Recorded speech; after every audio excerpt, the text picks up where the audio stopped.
Jack London once said that you can't wait for inspiration, you have to go after it with a club.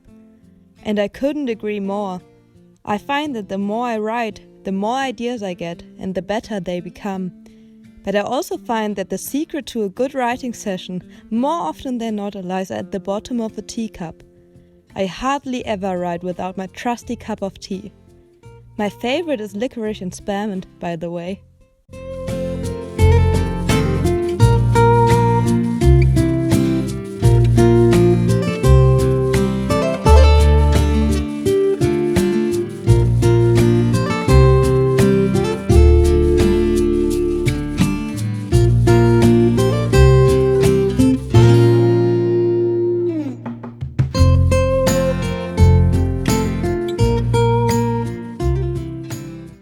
I'm currently in the process of writing a murder mystery, which experiences the constant growing pains so typical of a first draft.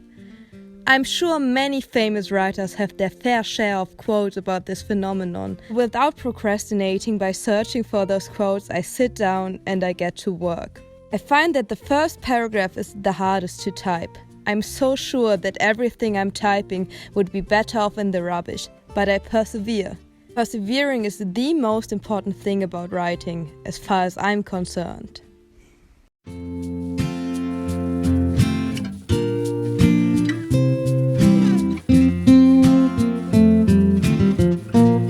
I treat my daily walks just the same as my daily cup, or should I say cups, of tea. Without it I would never get to writing, mostly because my dog would complain. And since she's part husky, that can get ugly really fast.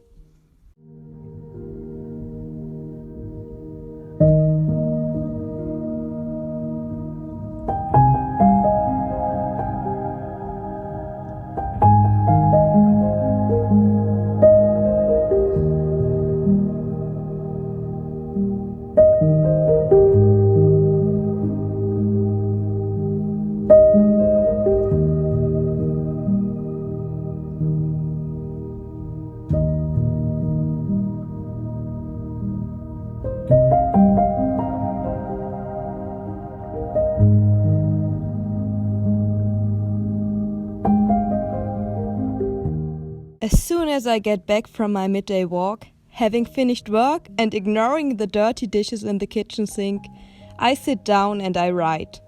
And I don't stop writing until I've finished at least a page. By that point, I often don't even want to stop anymore. So if you frequently struggle with a big, angry demon named procrastination, convince yourself you only have to write one page, half a page, even a single sentence. More often than not, you will find inspiration seeping from your fingertips onto the virtual paper. I know it's hard to believe that this demon can be tricked, but don't knock it till you try it. And maybe you will actually finish the novel you have been just about to write for the past 5 years.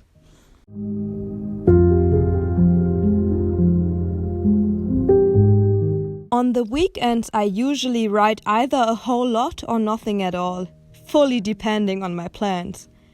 And that's okay. No, really, it is. But this weekend meant lots of reading and writing for me. I mostly edited the English version of the urban fantasy book I finished last year, which is also why I was reading particularly many books in English. A Three Dog Problem is a charming read, if you don't mind fan fiction, and frankly a lot of royalty propaganda about real people. I spent a few hours on the couch just reading and drinking tea, and let me tell you, it was every bit as amazing as you would think.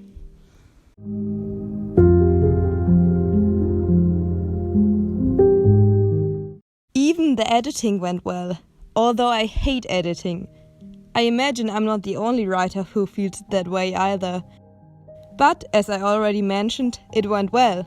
I spent a few hours stealing words from my characters and exchanging them for new words, better words.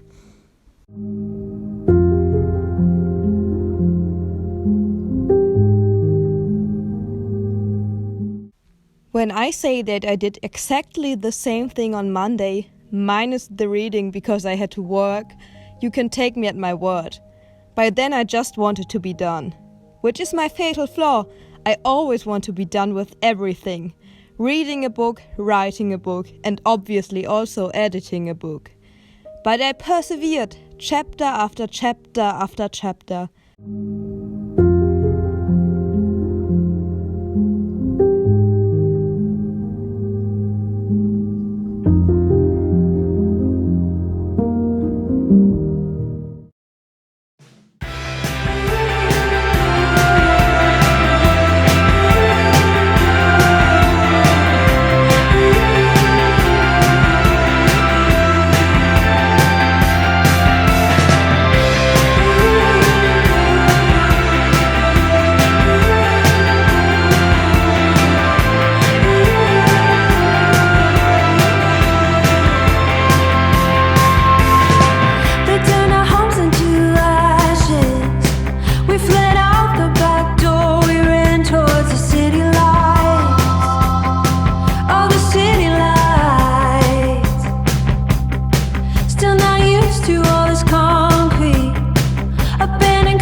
Tuesday was a slow day for me.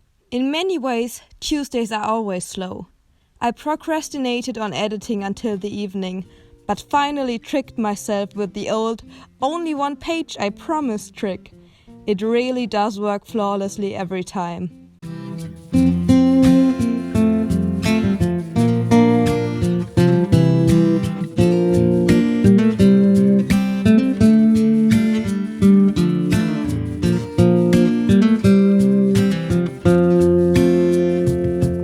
After I finished a few chapters, I read by candlelight, which made my brain produce a lot of serotonin.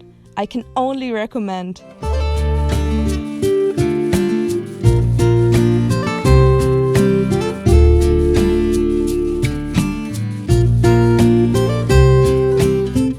Wednesday, I decided to write down everything I had to change about my novel. Which is hard, mainly because I can't bear parting ways with pages I have written. I can't help but feeling that the work that went into those pages was for nothing, which couldn't be farther from the truth. Don Ruff is quoted as saying, "I found the best way to revise your own work is to pretend that somebody else wrote it, and then to rip the living shit out of it." And I've since tried to internalize it. If I'm not hard on my work, an editor is going to be. Or even worse, a reader.